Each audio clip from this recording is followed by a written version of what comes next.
자, 일단 알테오젠 어제는 그래도 글쎄요, 그 형 대표인가요? 그 한 40억 가까이 매수를 하면서 또 거기에 많은 개미들이 개인 투자자들이 동조하면서 바닥에서 20%쫙 끌어올렸는데 오늘은 속절없이 무너졌네요. 오늘 어떤 일들이 있었는지 한번 좀 이야기해 주시죠. 지금 일단 알테오젠이 이제 특허 이슈가 지금 부각이 됐잖아요. 근데 이제 특허 이슈가 부각이 됐던 그 전후 사정을 놓고 보면 이번 주에 임상 3상 데이터가 나왔어요. 그래서 이제 임상 3상 결과 SC 제형 자체가 기존 IV 제형 대비해 가지고 나쁜 게 전혀 없다. 오히려 더 나을 수도 있다라는 데이터가 나왔기 때문에 3상 성공 아니냐라는 기대감이 확산되는 시점에서 사실 오늘 이제 골드만삭스에서 아마 리포트가 나왔던 걸로 기억하는데 거기서 이제 소위 말해가지고 그 할로자임이 그 인간 히알루로니다제와 관련돼 있는 특허 관련해가지고 관련된 부분을 갖다 좀 검토하고 있다. 말하자면 이제 알테오젠을 갖다가 이제 특허 이슈로 걸 수 있을지 검토하는 거 아니냐라는 식으로 뉘앙스를 이제 좀 풍겼었고요. 그게 이제 좀 시장에 알려지면서 급락을 했는데 뭐 다들 아시다시피 아직까지 할로자임 자체가 특허 소송을 제기한 건 없고요. 네. 근데 오늘 기사가 났던 거는 뭐냐면 머크에서 11월 중순에 이 특허 무효 심판 청구가 들어갔어요, 미국에서.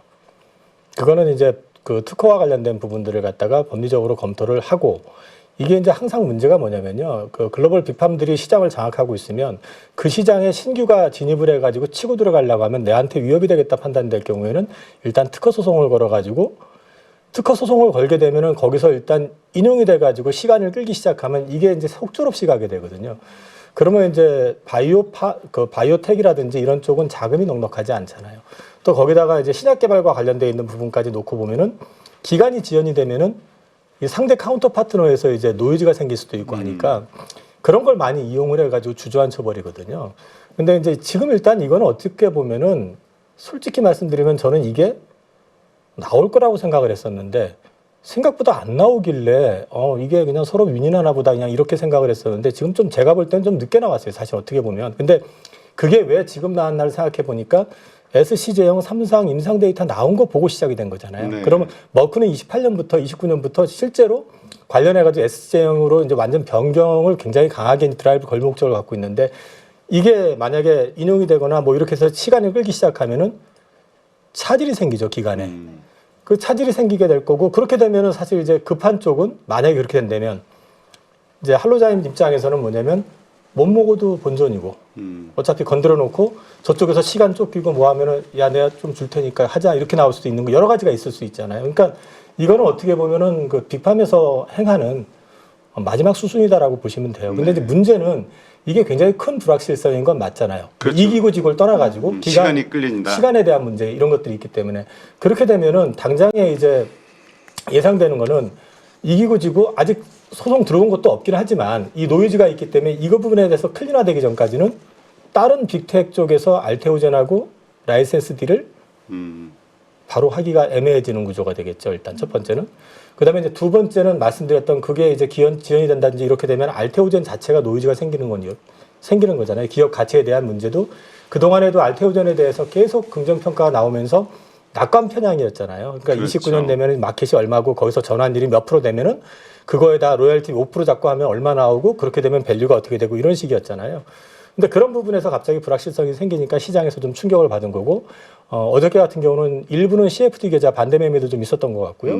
오늘 같은 경우도 이제 그런 부분들이 자꾸 부각이 되니까 알테오젠에서 설명을 하던 해명을 하던 일단은 최소한 기간적인 불확실성이 생긴 거 아니냐. 근데 이제 가만히 보시면 머크에서 일단 그 특허 심판을 청구했다고 그랬잖아요. 특허 무효 소송 심판이거든요. 근데 이 차이가 뭐냐면 만약에 머크 거 심판 청구 들어간 게 최종 결과가 나오게 되면 1년 내에 나오게 돼 있어요. 네. 그러니까 머크 입장에서도 이 부분에 대해서는 깔끔하게 가자.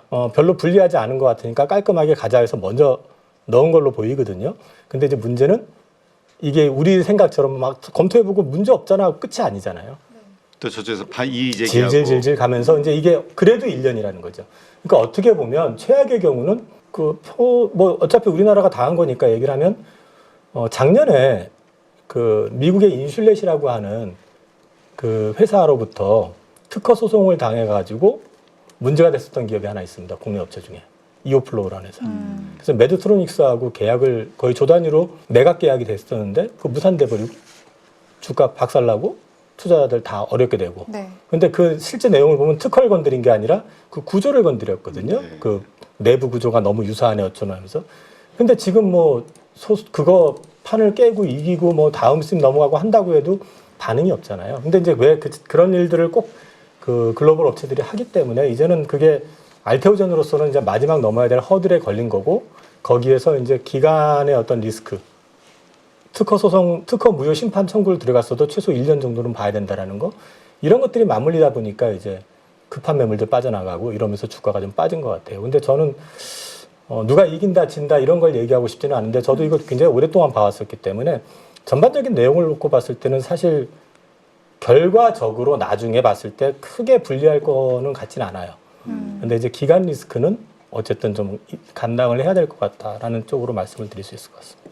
네. 근데 결국은 이러한 변동성 하에서 일단 들고 있는 사람이든 그래서 물려 있는 사람이든 아니면 수익을 아직은 그 내고 있는 분들이든 어떻게 대처할 것이냐가 이제 문제란 말이죠. 이제 어렵죠. 사실 이게 이제 기간 리스크에 걸리잖아요. 근데 우리나라 증시 자체가 지금 뭐 거의 바닥에서 올라온 게 없잖아요. 지금 계속 네. 빠지기만 했었고 지금 코스닥은 뭐 거의 최저치에서 놀고 있는 상황이고 하니까. 그러면 이 상황에서 만약에 증시가 좀 리바운딩이 되는 어떤 그림이 나온다. 환율도 좀 안정이 되고 그래서 올라간다 그러면 더 조급해질 수 있잖아요. 네. 어차피 이거는 제가 볼 때는 알테오젠은 지금은 일단 상단이 막힌 거거든요. 그러면 뚫고 가려면은 그게 돌파가 돼야 되는데 지금 그 기간 리스크에는 일단 걸린 거라고 봐야 돼요. 그러면 이제 하단에 대한 것도 사실은 하단도 제한적이라고 생각은 하는데 문제는 이제 못 참는 매물들이 생기게 되거나 아니면 이제 뭐 담보 관련 있는 그런 매물들이 출렁일 때 또 한 번 터질 수도 있고 하잖아요. 그런 리스크는 있지만 어쨌든 기업의 가치로만 놓고 얘기를 하고 그러면 이것 때문에 주가가 막 폭락해가지고 뭐 작살이 나고 이럴 것 같지는 않아요. 근데 이제 그 안에서 알테오젠을 제가 그 우리나라 20대, 30대, 40대, 50대 자산가들 상위 1% 자산가들 보유 주식에 보니까 다 들어있어요. 근데 이분들이 쌀 때 샀겠냐는 거죠. 쌀 때부터 사신 분들 계세요. 근데 쌀 때 사신 분들보다는 대개 좀 올라와서 샀고 최근에 주가가 이제 30만 원 전후까지 떨어졌다 그러면 고점에서 물리신 분들도 많을 거예요. 알테오젠에 대해서는 약간 포모 현상도 좀 있잖아요. 그러니까 이제 그런 분들 같은 경우도 있고 해서 사실 주가의 항변을 명확하게 예측하기는 어려운데 분명한 거는 이거가 기업의 가치를 훼손하는 것 자체는 제한적이다. 주가 등락은 말씀드린 것처럼 수급 때문에 그 CFD 계좌라든지 예를 들어서 이거 50억 넘어가는 사람들도 꽤 되거든요. 이거 자산가들이 해놨기 그렇죠. 때문에 그럼 그 사람들 같은 경우도 그냥 가져가면 괜찮은데 이게 CFD 계좌는 문제가 안 되는구나. 참 이제 그런 계좌들 또는 그런 계좌들이 만약에 그 CFD 특징 자체가 레버리지가 크니까 주가가 한번 충격을 받으면 또 그럴 수도 있잖아요. 그런 리스크는 있는데 이게 펀더멘탈에 어떤 주는 충격 자체는 지금 주가 수준에서는 제한적이다. 그래서 지금은 펀더멘탈로만 말씀을 드리면 하방 리스크도 여기서 뭐 많이 빠지면 10% 내외 아닐까 싶은데 이게 이제 문제는 이제 주가 변동 폭에 의해 가지고 또 그게 나올 수는 있다라는 정도밖에 말씀을 못 드렸을 것 같고 대신에 상단 역시 마찬가지로 올라가는 건 아무래도 좀 제한될 가능성이 높다. 그거는 기간 리스크 때문에라도. 근데 일단 기본적으로 한 2년간 10배 가까이 오른 주식 아니냐. 그러니까 이미 충분히 오른 상태에서의 그러니까 시세 분출이 다 된 상태에서 이런 일들이기 때문에 참 어려울 수 있다라고 보는 분들이 많더라고요. 그것도 있고요. 근데 이제 사실 알테오젠은 우리나라 지금 바이오텍 가운데서 알테오젠하고 비교할 만한 회사는 없어요, 사실은. 네. 그러니까 그동안 이뤄놓은 성과만 놓고 얘기를 하게 되면 가장 글로벌 빅팜에 가까이 가 있는 회사이기도 하고요. 그러니까 앞서 말씀드린 것처럼 이제 빅팜이 되기 위한 마지막 허들일 수도 있어요, 이거는요. 이게 문제 없이 지나가게 될 경우에는 사실 SC 제형으로 바꿀 대기 수요는 굉장히 많거든요. 그리고 더더군다나 할로자임은 특허 만료가 28년에 마무리가 되고 또 이제 좀 연장한 게 2031년, 32년 선이기 때문에 사실상 알테오젠 거를 많이 사용을 할 수밖에 없다라는 측면에서는 이게 되게 중요한 이제 허들이기는 한데 그동안에 뭐 법리 검토 내지는 특허법 검토하기 위해서 계속 제가 알고 있기로는 알테오젠 부사장님 중에 한 분이 미국 특허법 전문 변호사거든요. 같이 이거를 조율해 가면서 오셨기 때문에 뭐 오늘도 제가 회사하고 컨퍼런스 콜도 해봤지만은 리스크 뭐 진다 이런 개념은 아닌데 문제는 이제 아까 말씀드린 기간 리스크는 좀 있다.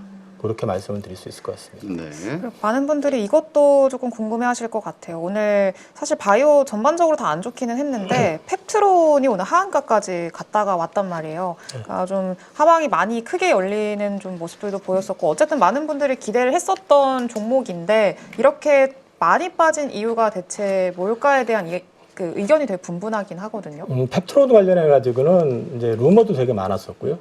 뭐 심지어 지난주에는 곧 에러가 될 거다라는 기대감 뭐 이런 것들이 막 이제 표출이 되고 있었기 때문에 그 기대감에 의해서 많이 올랐었는데 어저께 NDR을 진행을 했던 모양인데요. 거기에서 이제 대표께서 나오셔가지고 말씀하신 게 라이센스하고 관련해 가지고는 당장에 뭐 될 건 아닌 것 같고 그다음에 이제 그 제법과 관련해 가지고 지금 뛰어난 건 맞는데 자사께 펩트론께 뛰어난 건 맞지만 펩트론만 가지고 지금 하고 있는 건 아니다라는 또 이제 취지로 얘기를 한 모양이에요. 이제 데이터 임상을 가지고 뭐 그런 것들이 이제 되는 줄 알았는데 아닌가 봐 이제 이렇게 되고 펩트론이 거의 다 되는 줄 알았는데 뭐 다른 애들도 하고 있다 뭐 이렇게 되니까 이제 반발이라기보다는 이제 이거 아니면 어떡하지 하는데 알테오젠 흔들리고 있지 뭐 이런 것들이 같이 영향을 받아가지고 좀 급락을 했던 그럼 당장엔 기대할 게 없는데 많이 올랐네 이제 이게 된 거고요. 근데 이제 사실은 이 말씀을 좀 드리고 싶은 게 제가 지금 8.15 나와가지고도 바이오 관련해가지고 설명을 드릴 때 올해 상반기 내내 바이오는 좋게 얘기하다가 네. 제가 바이오가 좀 과열 시그널이 나오고 있고 조금 조심해야 될다라는 말씀을 드리기 시작한 게 9월 말 10월 초부터였었어요. 네. 근데 이제 왜 그 말씀을 드리기 시작을 했냐면 실제로 보면은 우리나라 바이오 주식이 그때 상당히 많이 그 전에 뽑아 올렸고 우리나라 다른 그 섹터들은 다 빠지는데 그때 그 유의하게 올랐던 게 바이오하고 방산이었어요. 거기만 쫙 밀어붙여 있었거든요. 그 수급이 그쪽으로 다 몰려 있었거든요. 그래서 오버슈팅 되는 느낌이 분명히 있었고 네.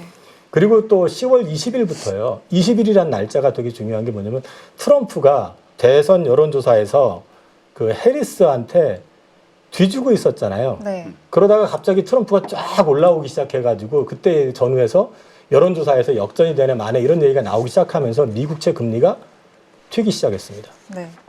미국채 금리가 튀기 시작했고요. 그때 미국에 있는 그 바이오 ETF들 있잖아요. 이거 IBB라든지 XBI라든지 이런 것들 보시면은 주가 그냥 박살이 나는 모양이 나왔어요.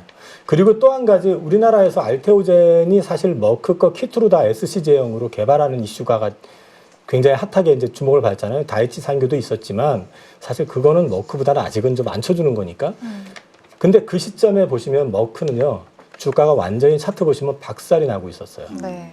거기에다가 일라이릴 역시 차트도 박살이 나고 있었는데 우리나라의 뭐 펩트론이라든지 알테오젠 주가는 계속 고공행진을 하고 있었거든요. 그래서 이게 조금 과하다라는 느낌을 좀 받았었거든요. 그래서 이제 그 과열 시그널이 꺼지는 과정에서 이게 같이 터진 거라고 볼 수 있고 그리고 그 사실은 바이오가 이미 9월 말 10월 초부터는 전반적으로 좀 조정을 받기 시작했었어요. 근데 그게 몸으로 체감이 안 됐던 건 뭐냐면 그 우리나라 바이오의 주도주였었던 게 그때 알테오젠, 그다음에 리가켄 바이오, 그다음에 에이벨 바이오, 그리고 펩트론, 그리고 보르노이 뭐 이런 회사들 5개 정도가 굉장히 짱짱했고 네. 나머지는 다 꺾여 있었거든요. 근데 네. 이제 이것 때문에 완전히 이제 꺾이는 모양이 나왔던 거죠. 그래서 그런 측면도 좀 있고요.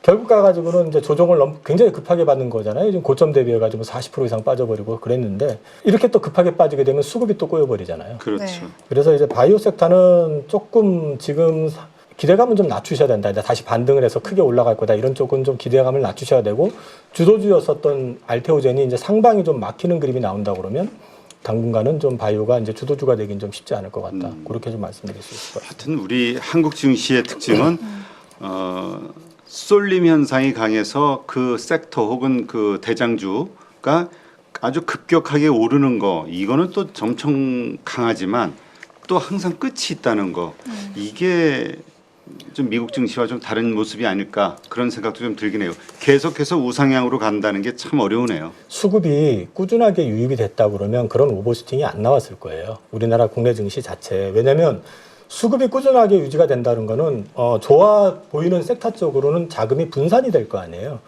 그러면 사실 올라가는 폭은 이번에 올라가듯이 막 이렇게 한쪽으로 쏠리게 되면은 이거 팔아서 일로 넘어가니까 이게 더 급하게 가는 거잖아요. 그게. 네. 근데 그 후유증이 꼭 나타나게 되는 거죠. 지금 상황이. 그러니까 이거는 결국 국내 증시에 수급이 지금 들어오지 못하는 상황 때문에 그렇다. 미장으로 빠져나갔던 자금들 들어올 리가 없잖아요. 그렇죠. 지금 들어오겠어요? 미국장 가면은 너무 좋은데. 좋은 걸 떠나가지고 환율에서도 뭐 이미 국장 들어오면 손해볼 수도 있는 이런 느낌이 있는 상태니까. 그러니까 주식을 오랫동안 했던 자금들 상당수가 지금 미장으로 넘어간 상태고 고객 예탁금 보시면은 지금 안 늘잖아요. 네. 오히려 줄죠 지금 상황이. 그러니까 그런 자금들이 빠져나가 버린 상태가 되니까 단적으로 코스닥에는 신규 자금이 없잖아요. 그러니까 코스닥이 지금 더 불안한 거예요 사실은 거래소보다. 그래서 이제 지금은 흐름 자체가 그 뭐 여전히 저는 개인적으로 올해 내내 지금 한국장은 좀 힘들어지는 이유가 계속해서 나오는 것 같아요. 그래요. 이 참 더 집 나간 수급을 어떻게 찾아오게 할 수 있을까? 사실은 더 증가시켜야 되는데 더 확 줄어버렸으니 올해 들어서. 뭐 인버스하라고 하신 분 계신 걸 그 말 들을 거라면 좀 후배가 되긴 하는데. 근데 또 이제 바이오가 빠지니까 또 반면에 2차 전지들이 또 조금 올라와요, 최근에. 그럼 2차 전지는 수급적인 영향으로 이제 좀 반등이 나오는 건가? 이렇게 해석을 좀 해볼 수 있을까요? 이번 주 특징이 이번 주 수요일부터 보시면은 올해 들어와가지고 주도주 역할을 했던 주식들이 흔들려 버리고 급락하거나 빠지고 그 자금들이 빠지면서 어디가 반등을 했냐면 2차 전지, 게임, 네. 엔터. 한마디로 말해서 올 한 해 쩔이었던 섹터들이었잖아요, 다. 아무도 주목 안 하고 거의 버려뒀던 섹터. 낙폭과대 쪽으로 해가지고 지금 반등이 좀 나오는 거거든요. 그래서 2차 전지의 반등은 사실은 낙폭과대에 의한 반등, 이걸로 보시면 맞을 것 같고, 그리고 그 낙폭과대에 의한 반등에다가 더해가지고 오늘은 노스볼트가 파산보호 신청을 했어요. 네. 근데 사실 노스볼트라고 하는 회사 자체가 유럽에서 배터리를 제일 잘 만든다고 하는 회사거든요. 네. 근데 올 상반기 말에 노스볼트 쪽하고 계약을 했었던 BMW가 SDI로 거래선을 바꿨다고 제가 말씀을 드렸었을 거예요. 네. 수율 때문에. 못 만드는데 뭐 맨날 돈만 들어가는 상황이잖아요. 그러니까 노스볼트의 파산보호 신청이라는 얘기 자체는 결국 유럽에 있는 배터리사들은 현재로 봤을 땐 별 쓸모없는 상황이 되는 거죠. 경쟁력이 없다. 네. 그러니까 이제 이 상황에서 요즘 유럽에서 요구하고 있는 게 뭐냐면 중국에다 요구하고 있는 건 니네 기술 우리한테 팔아. 기술 이전해가지고 그럼 우리가 만들어 볼게. 이런 식으로 옛날에 중국이 했던 방식 있잖아요. 그건 뭐 유럽은 그래도 돈 주고 사겠다고 하는데 지들은 이랬잖아요. 왜? 근데 하여튼 그런 것들 그런 어떤 모습들을 보여주고 있는 걸 보면은 결국 가가지고는 이제 우리나라 업체들이 반사수혜를 볼 수 있지 않겠느냐라는 기대감 이런 것들이 같이 반영이 돼서 오늘 주가가 좀 올랐는데 사실 그 주가 오른 폭을 보면은 그게 또 아주 핫하진 또 않아요. 그냥 일정 수준에서 그냥 반등, 다른 것들 빠지니까 반등 주는 그 정도 선이었기 때문에 그리고 이제 2차 전지는 보시면 제가 올해 상반기부터 계속 말씀드렸었던 거 하나가 뭐냐면 내러티브에 의해서 1차 바닥은 잡은 것 같다.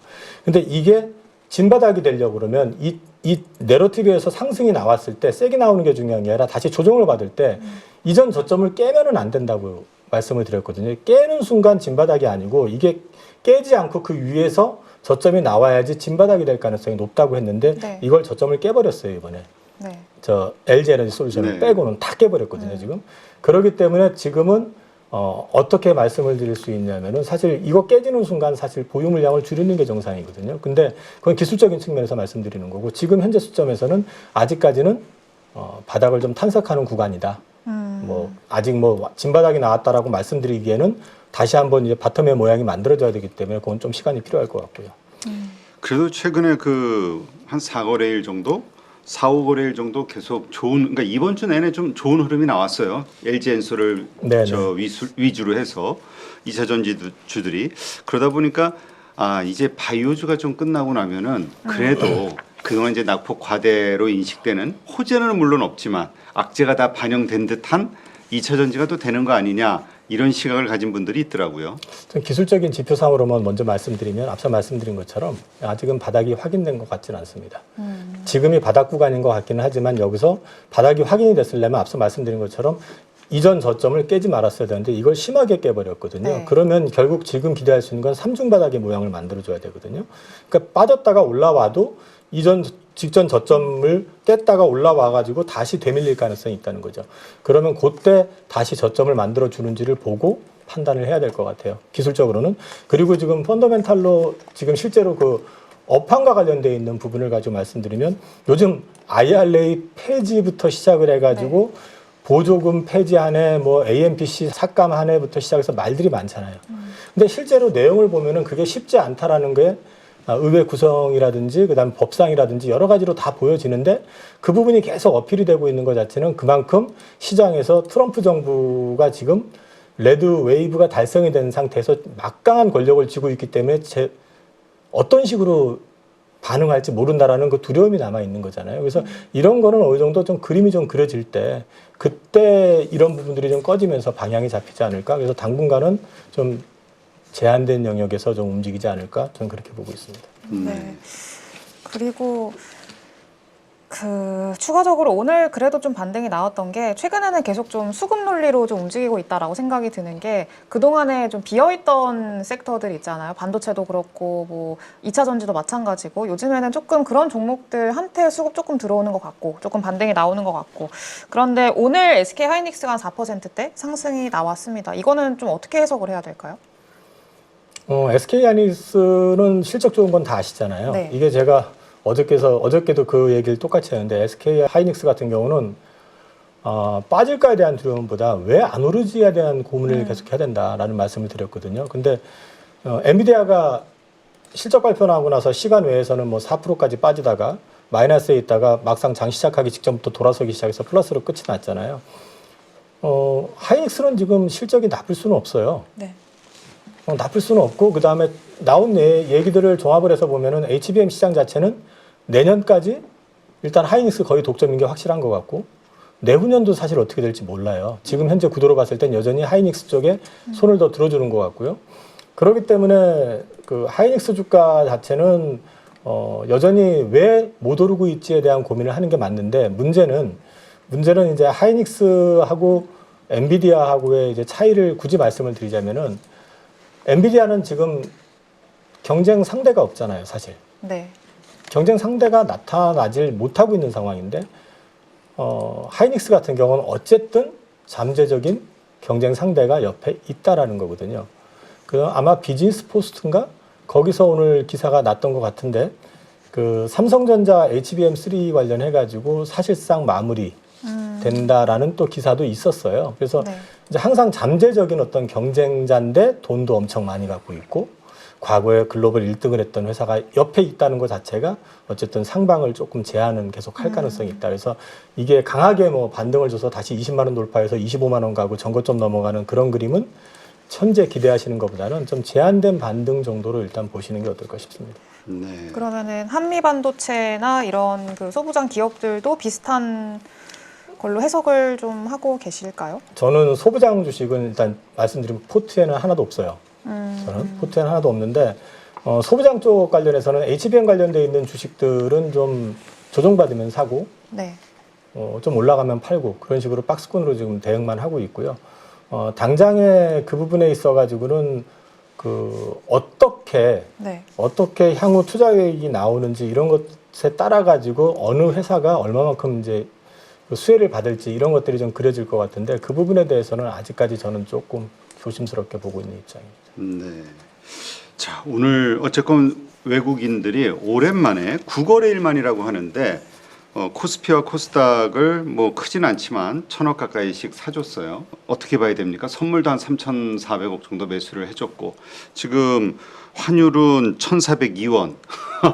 이게 뭐 역대급인데 이 돌아가는 상황이 매치가 잘 안 되네요. 오늘 왜 사줬냐라고 물어보시면 저도 잘 모르겠습니다. 좀 물어보세요 한번. 저기 외인들한테. 요즘 외국인들 사고팔고에 별 관심이 없어가지고 저는 그럼 뭐에 관심을 가지고 저는 계세요? 지금 계속 보고 있는 건 미국채 10년물 그 다음에 환율 두 가지만 계속 보고 있고요. 지금 미국채 10년물이 4.4에서 안 내려와요. 네. 근데 이게 이제 바로 위로 한번 튈지 아니면 여기서 아래로 하향 안정이 될지에 따라서 우리나라 증시 자체의 또 방향성도 결정이 될 것 같거든요. 네. 미증시도 마찬가지고. 그래서 그거 두 개 위주로 보고 있고 제가 조금 희망적인 얘기라고 해야 되나요? 아니면 조금 제 나름대로 봤을 때 가능성이 있겠다 싶은 거 하나는 뭐냐면 일단 코스닥은 사실 수급이 지금 여전히 불리합니다. 최근에 보시면 신용이 계속 빠져나가고 있습니다. 네. 신용이 계속 빠져나간다는 얘기는 털린다는 말도 되겠지만 그렇죠. 또 한편으로 보면은 주식을 접는 그리고 미장으로 넘어가려는 사람들도 생각보다 많을 수 있다. 그러니까 수급이 계속 악화되고 있다는 얘기거든요. 그렇죠. 그리고 그 스마트머니들 같은 경우는요. 스마트머니들 그 개인 머니들 같은 경우는 현금으로만 매매 안 해요. 신용이 확 늘 때가 있잖아요. 이게 그렇죠. 스마트머니들이 들어오는 거거든요. 네. 그럼 아직까지 안 들어온다는 얘기거든요. 그런데 그 수급으로 보면은 그래서 코스닥은 그렇게 유리한 것 같지는 않고, 근데 거래소는 하나 달라진 게 있습니다. 그게 뭐냐면 갑자기 삼성에서 10조 원 자사주 매입 공시를 했잖아요. 네. 네. 그럼 10조 원의 자사주 매입이라는 얘기는 삼성전자를 살 돈이 생긴 거잖아요. 어쨌든 그럼 삼성전자 외국인이 팔든 뭐 국내 기관이 팔든 국내 기관도 사잖아요. 열심히 지금. 그럼 개인이 파는 거 받아낼 수 있잖아요. 어느 정도 반등 나오면은 저는 삼성전자는 좀 비중을 줄이시는 게 어떨까 싶은데, 그러면 그 자금들이 나와가지고 한국 진절머리라서 못하겠어 미장으로 넘어갈 수도 있겠지만 그 자금들이 조금 선순환될 여지도 있다라는 거 하나. 그다음에 그게 하나로 끝날 게 아니라 또 하나 보시면 밸류업 펀드 집행 관련된 부분이 연말까지 5천억이 집행이 된다고 얘기를 했거든요. 네. 그러면 여기에는 삼성전자는 15% 차지를 하긴 하지만 그 외에 밸류업과 관련돼 있다 그러면 우리나라 대표 기업들이잖아요, 주로. 네. 그러면 그쪽으로도 어쨌든 수급이 들어온다라는 거죠. 그리고 지금 시장에선 잊혀진 얘기처럼 듣지만은 현대차 자사주 산다는 얘기는 했는데 아직까지 아무 말도 안 나오잖아요.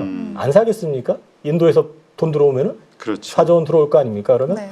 그러면 거래소는 수급이 어쨌든 없는 수급 가운데서 들어온다는 거죠. 그러면 거래소 쪽의 대형주 쪽, 우량주 쪽에서는 의외로 나쁘지 않을 수 있다. 그래서 저는 지금 그쪽에 조금 포커싱을 해서 시장을 보고 있습니다. 네. 그러면 만약에 국채 금리가 조금 조정이 나오고 원달러 환율도 조금 안정화를 찾게 되고 그러면은 어떻게 시장을 좀 기대를 하고 계세요? 외국인이 적극적으로 팔지는 않겠죠, 일단. 네. 그다음에 미장으로 급격히 넘어가려고 하는 자금들도 조금 줄어들 수도 있을 거고, 거기에 이제 앞서 말씀드린 것처럼 수급이 그런 상황이 됐는데 좀 똘똘하면 국내 대표 기업들도 자기들이 생각할 때 싸다고 생각하면 지금 자사주 안 사고 뭐 합니까 지금? 그렇죠. 그러면 의외로 또 시장이 그 거래소 같은 경우는 우량주 쪽에서는 조금 수급이 안정이 되는 그림, 그러면서 낙폭이 크잖아요. 네. 현대차 같은 경우도 29만 원, 30만 원에서 지금 21만 원이에요. 21만 7천 원인가 8천 원 네. 하잖아요. 근데 현대차하고 GM하고 얘기를 해보면요, 그 진짜 화나는 얘기인데, GM이 지금 미국 내에서 생산해가지고 파는 게 미국 전체 판매량의 65%예요. 네. 현대차 지금 38%라는데 조지아 공장 완성됐잖아요. 그거 합치면 60% 돼요. 그거 55만 대로 최대로 늘리잖아요. 그럼 70% 돼요. 그리고 GM하고 MOU 했잖아요. 그래서 GM은 하이브리드 플랫폼, 그 다음에 전기차 플랫폼, 얘네들 거 쓰려고 그러는 거고요. 현대차는 거기서 픽업 트럭하고 그 다음에 그 미국 내에서 생산을 갖다 제휴하려고 그러는 거거든요. 근데 지금 GM은 신고가에서 놀고 있고 현대차는 이게 뭐냐는 거죠, 지금. 그래서 이 말씀을 드리는 게 현대차 사라는 게 아니라 우리나라 대표 기업들이 다 엉터리는 아니에요. 네. 그러니까 지금 상황에서 싼 주식들 같은 경우는 이게 의외의 수급에 의해 가지고 거래소 쪽은 어쩌면 연말 전에 한번 기회를 줄 수도 있다. 시세를 줄 수 있는. 저는 그렇게 개인적으로는 생각합니다. 네, 알겠습니다. 워낙 한국 증시, 한국장에 대한 부정적인 생각들, 그다음에 환경이 그러다 보니까 그래서 좀 빠져나가는 분들이 있는데, 하여튼 빠르게 그 돈이 벌린다라는 이야기와 함께 수급이 되돌아오는 그러한 시장이 빨리 만들어졌으면 좋겠습니다.